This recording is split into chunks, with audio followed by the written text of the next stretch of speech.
Hello guys, today we will be reading Harry Potter and the Sorcerer's Stone, Chapter 1. Chapter 1, The Boy Who Lived. Mr. and Mrs. Dursley of Number 4 Privet Drive were proud to say that they were perfectly normal. Thank you very much. They were the last people you'd expect to be involved with anything strange or mysterious, because they just didn't hold with such nonsense. Mr. Dursley was the director of a film called Grunnings, which made drills. He was a big, beefy man with hardly any neck, although he did have a very large mustache. Mrs. Dursley was thin and blonde, and had nearly twice the usual amount of neck, which came in very useful, as she spent so much of her time craning over garden fences, spying on the neighbors. The Dursleys had a small son called Dudley, and in their opinion, there was no finer boy anywhere. The Dursleys had everything they wanted, but they also had a secret. Their greatest fear was that somebody would discover it. They didn't think they could bear it. Anyone found out about the Potters. Mrs. Potter was Mrs. Dursley's sister. They hadn't met for several years, in fact. Mrs. Dursley pretended she didn't have a sister because her sister was a note, and her good-for-nothing husband were un-Dursleyish as it was possibly to be. The Dursleys shuddered to think of what the neighbors would say if the Potters arrived in the street. The Dursleys knew that the Potters had a small son too, but they had never seen him. They've never even seen him. This boy was another reason they had for keeping the Potters away. They didn't want Dudley mixing up with a child like that. When Mr. and Mrs. Dursley woke up on the dull gray Tuesday, our story starts. There was nothing about the cloudy sky outside to suggest that strange and mysterious things would be happening all over the country. Mr. Dursley hummed as he picked out his most boring tie for work, and Mrs. Dursley gossiped away happily as she wrestled a screaming Dudley into his high chair. None of them noticed a large tawny owl fluttering past the window. At 8:30, Mr. Dursley picked up his briefcase, pecked Mrs. Dursley on the cheek, and tried to kiss Dudley goodbye, but missed because Dudley was now having a tantrum and throwing cereal at the wall. No tie reported Mr. Dudley as he left his house. He got into his car, backed out of Number 4's drive. It was on the corner of the street that he noticed the sign had something particular. A cat reading a map. For a second, Mr. Dursley didn't realize what he had seen. Then he jerked his head around to look again. There was the tabby cat standing on the corner of Privet Drive, but there wasn't a map in sight. What could he have been thinking of? It must have been a trick of the light. Mr. Dursley blinked and stared at the cat. It stared back. As Mr. Dursley drove around the corner up the road, he watched the cat in his mirror. It was now reading the sign that said Privet Drive. No looking at the sign. Cats couldn't read the map read maps or signs. Mr. Dursley gave himself a little shake and put the cat out of his mind. As he drove towards town, he thought of nothing except a large order of drills he was hoping to get that day. But on the edge of town, drills were driven out of his mind by something else. He sat in his usual morning traffic jam. He couldn't help but noticing there seemed to be a lot of strangely dressed people about. People in cloaks. Mr. Dursley couldn't bear people dressed in funny clothes. The get-ups you saw on young people. He was supposed this was some stupid new fashion. He drummed his fingers on the steering wheel, and his eyes fell on a huddle of these weirdos standing quite close by. They were whispering excitedly together. Mr. Dursley was enraged to see that a couple of them weren't young at all. Why that man had to be older than he was, and wearing a green emerald cloak. The nerve of him. But then it struck Mr. Dursley that it was probably some silly stunt. These people were obviously collecting for something. Yes, that would be it. The traffic moved on, and a few minutes later, Mr. Dursley arrived at the Grunning parking lot, his mind back on drills. Mr. Dursley always sat with his back to the window in the office on the 9th floor. If he had, he might have found it harder to concentrate on drills than one. He didn't see the owl swooping past in the broad daylight. People threw people down in the street. They pointed and gazed open mouths as owl after owl sped overhead. Most of them had never seen an owl, even at nighttime. Mr. Dursley, however, had a perfectly normal owl-free morning. He yelled at 5 different people. He made several important telephone calls, shouted a bit more. He was in a very good morning until lunchtime, when he thought he'd stretch his legs and walk across the road to buy himself a bun from the baker. He'd forgotten all about the people in cloaks until he passed a group of them next to the baker's. He eyed them angrily as he passed. He didn't know why, but they made him uneasy. This bunch were whispering excitedly. He couldn't see a single collecting tin. It was on his way back past them, clutching a large donut in his bag as he caught a few words, but they were saying, "The Potters, that's right. That's what I heard. Yes, their son Harry." Mr. Dursley stopped dead. Fear flooded him. He looked back at the whispers as he wanted to say something to them, but thought better of it. He dashed back across the road, hurried up to his office, snapped at his secretary not to disturb him, seized his telephone, and almost finished dialing his home number when he changed his mind. He put the receiver back down and stroked his mustache, thinking, no, he was being stupid. Potter wasn't such an unusual name. He was sure there were a lot of people called Potter who had the son called Harry. Come to think of it, he wasn't even sure if his nephew was called Harry. He had never seen the boy. It might have been Harvey or Harold, but there was no point in worrying Mrs. Dursley. She always got upset at any mention of her sister. He didn't blame her if he had had a sister like that, but all the same people in those cloaks. He found it a lot harder to concentrate on drills that afternoon. When he left the building at 5 o'clock, he was still so worried that he walked straight into somebody just outside the door. "Sorry," he grunted as the tiny good man stumbled and almost fell. A few seconds later, Mr. Dursley realized that the man was wearing a violet cloak. He didn't seem upset at all at being almost knocked out to the ground. On the contrary, he split into a wide smile, the squeaking voice that made passerby stare. "Don't worry, sir. Don't worry, my dear sir, for nothing could upset me today. Rejoice, for you know who has gone us. Even muggles like yourself should be celebrated this happy, happy day." The old man hugged Mr. Dursley around the middle and walked off. Mr. Dursley stood rooted to the spot. He had been hugged by a complete stranger. He also thought he had been called a muggle, whatever that was. He was rattled. He hurried to his car, set off for home. He was hoping he was imagining a thing which he had never hoped before, because he didn't approve of imagination. As he pulled into the driveway of number 4, the first thing he saw and it didn't improve his mood was a tabby cat he'd spotted that morning. It was now sitting on his garden wall. He was sure of it. It was the same marking around his eye. "Shoo," said Mr. Dursley loudly. The cat didn't move. It just gave him a stern look. Was this normal cat behavior? Mr. Dursley wondered, trying to pull himself together. He let himself into the house. He was still determined not to mention anything to his wife. Mrs. Dursley had a nice, normal day. She told him over dinner about Mrs. Next Door's problems with her daughter and how Dudley learned a new word, "won't." Mr. Dursley tried to act normal. When Dudley was put to bed, he went to the living room to catch the last report on the evening news. And finally, bird watchers everywhere have reported that nation's owls have been behaving unusually today.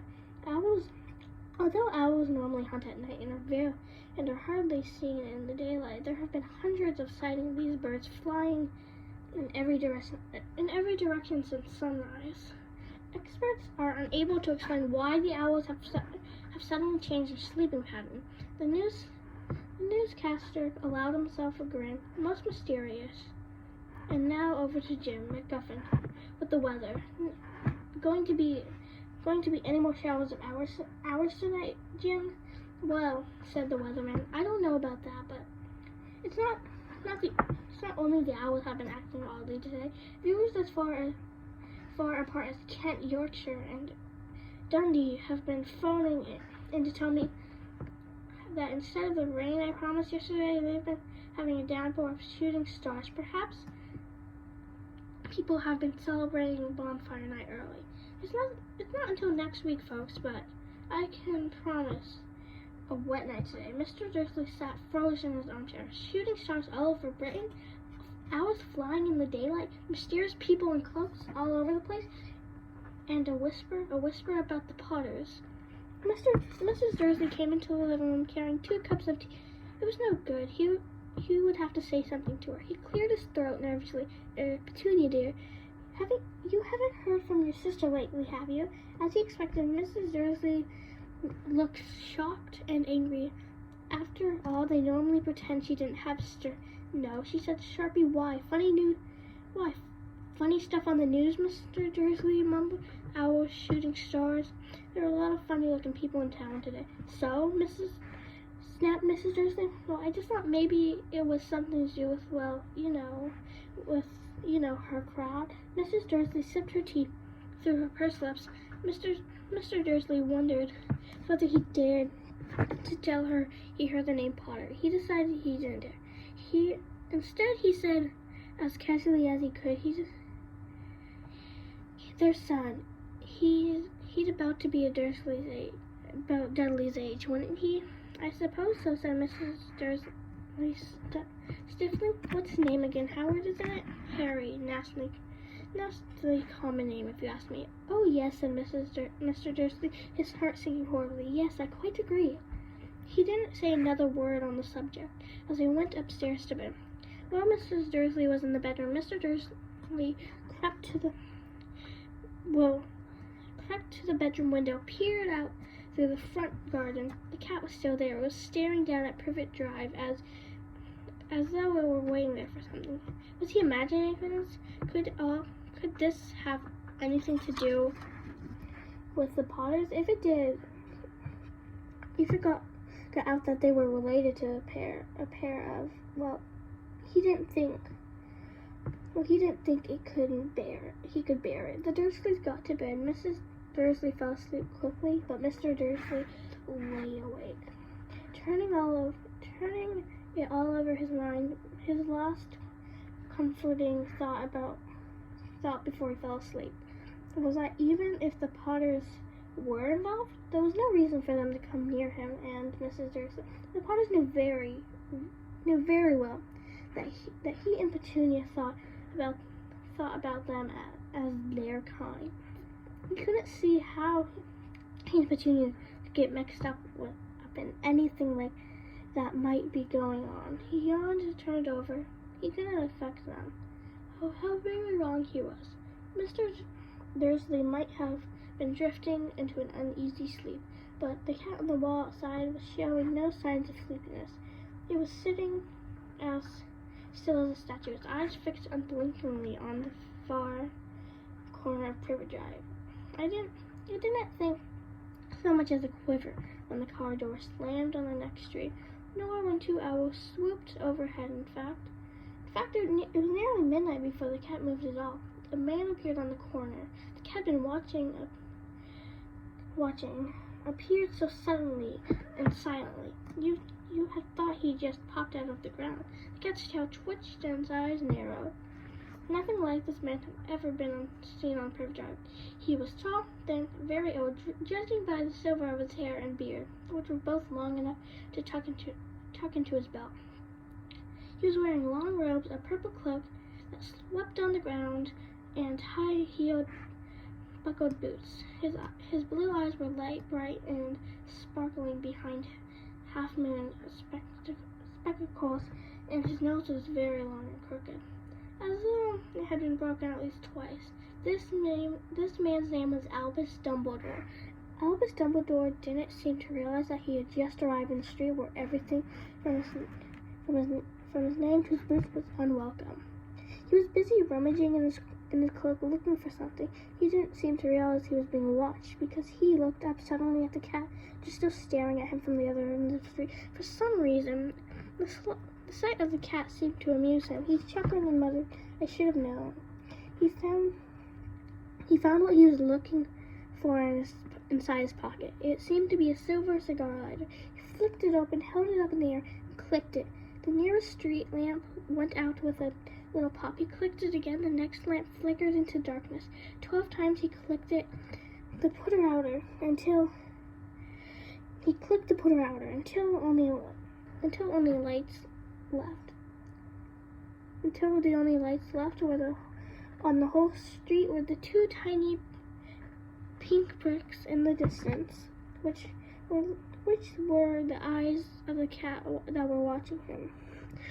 If anyone looked out the window now, not even a beady-eyed Mrs. Dursley wouldn't have been able to see anything that happened down on the pavement. Miss Dumbledore slipped the putter outer back inside of his cloak and set off down the street towards number 4, where he sat down on the wall next to the cat. He didn't look at it, but after a moment, he spoke to it. "Fancy seeing you here, Professor McGonagall." He turned to smile at the tabby, but it had gone. Instead, he was smiling at a rather severe-looking woman. He was wearing square glasses, exactly the shape of the marking the cat had around his eyes. She, too, was wearing a cloak, an emerald one. Her black hair was drawn into a tight bun. She looked distinctly ruffled. "How did you know it was me?" she asked. "My dearest Professor, I've never seen a cat sit so stiffly." You'd be stiff if you were sitting on a brick wall all day," said. You'd be stiff if you've been sitting on a brick wall all day," said Professor McGonagall. "All day? When you could have been celebrating? I must have passed a dozen feasts and parties on my way here." Professor McGonagall sniffled angrily. "Oh yes, everyone's celebrating all right," she said impatiently. "You'd think they'd be a bit more careful, but no one, even the Muggles, have noticed something's going on. It was on their news." She jerked her head back to the Dursleys' dark living room window. "I heard it. Flocks of owls, shooting stars. Well, they're not completely stupid. They were bound to notice something. Shooting stars down in Kent. I'll bet that Douglas Diggle, he never had much sense." "You can't blame them," said Dumbledore gently. We've had precious little to celebrate for 11 years. "I know that," said Professor McGonagall irritably. "But that's no reason to lose our heads. People are being downright careless. Out on the streets in broad daylight, not even dressed in Muggle clothes, swapping rumors." She threw a sharp sideways glance at Dumbledore, here as though hoping he was going to tell her something, but he didn't, so she went on. "A fine thing it would be if, on the very day you-know-who seems to have disappeared at last, the Muggles found out about us all." "I suppose he really has gone, Dumbledore." "It certainly seems so," said Dumbledore. "We have much to be thankful for. Would you care for a lemon drop?" "A what?" "A lemon drop. They're kind of Muggle sweet I'm rather fond of." "No, thank you," said Professor McGonagall coldly, as though she didn't think this was a moment for lemon drops. As I say, even you-know-who has gone. My dear Professor, surely a sensible person like yourself call him by his name. All this you-know-who nonsense for 11 years. I've been trying to persuade people to call him by his proper name, Voldemort." Professor McGonagall flinched, but Dumbledore, who was unsticking 2 lemon drops, seems not to notice. It all gets so confusing if we keep saying you-know-who. I have never seen a reason to be frightened of saying Voldemort's name." "I know you haven't," said Professor McGonagall, sounding half exasperated, half admiring. But you're different. Everyone knows you're the only one. You know who. Oh, all right. Voldemort was frightened of." "You flatter me," said Dumbledore calmly. "Voldemort had powers I will never have. Only because you're too noble to use them. It's lucky it's dark. I haven't blushed so much since Madame Pomfrey told me she liked my new earmuffs." Professor McGonagall shed a sharp look at Dumbledore and said, "The owls are nothing next to the rumors that are flying around. You know, you know that you know what everyone's saying about why he's disappeared, about what finally stopped him. It seemed that Professor McGonagall had reached the point where she was most anxious to discuss the real reason she had been waiting on the cold hard wall all day. For neither as a cat nor as a woman had she fixed Dumbledore such a piercing stare as she did now. It was a plain whatever everyone was saying. She was not going to believe it until Dumbledore told her the truth. Dumbledore, however, was choosing another lemon drop candy and did not answer. What they're saying, she pressed on. Is that the night Voldemort turned up in Godric's Hollow when he went to go find the Potters? The rumor that is Lily and James Potter are that they're dead. Dumbledore bowed his head. Professor McGonagall gasped. Lily and James, I can't believe it. I didn't want to believe Albus. Dumbledore reached out, patted her shoulder. I know, he said heavily. Professor McGonagall's voice trembled as she went on. That's not all. They're saying he tried to kill the Potter's son, Harry, but he couldn't. He couldn't kill that little boy. No one knows why or how, but they're saying that when he couldn't kill Harry Potter, Voldemort's power somehow broke, and that's why he's gone. Dumbledore nodded glumly. It's true, flattered Professor McGonagall. After all he's done, all the people he's killed, he couldn't kill a little boy. Just astounding.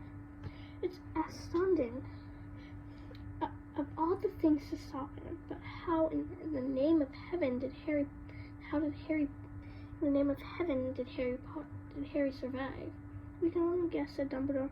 We may never know. Professor McGonagall pulled out a lace handkerchief and dabbed her eyes beneath her spectacles. Dumbledore gave a great sniff. He took a golden watch from his pocket and examined it. It was a very odd watch. It had 12 hands with no numbers. Instead, it had little plants. Little plants were moving around the edge. It must have made sense to Dumbledore, although he put it back into his pocket and said, Hagrid's late. I suppose he was told I'd be here, by the way. Yes, said Professor McGonagall. And I don't suppose you're going to tell me why you're here out of all places. I've come to bring Harry to his aunt and uncle. They're the only family he has left. You can't mean the people who live here, cried Professor McGonagall, jumping to her feet, pointing at number 4. Dumbledore, you can't. I've been watching them all day. You couldn't find 2 people who are less like us. And they've got the son. I saw him kicking his mother all the way up the street, screaming for sweets. Harry Potter has come and live street. It's the best place for him, said Dumbledore firmly. His aunt and uncle will be able to explain everything to him when he's older. I've written them a letter. A letter? Repeated Professor McGonagall faintly, sitting back down on the wall. Really, Dumbledore, you can explain this all in a letter?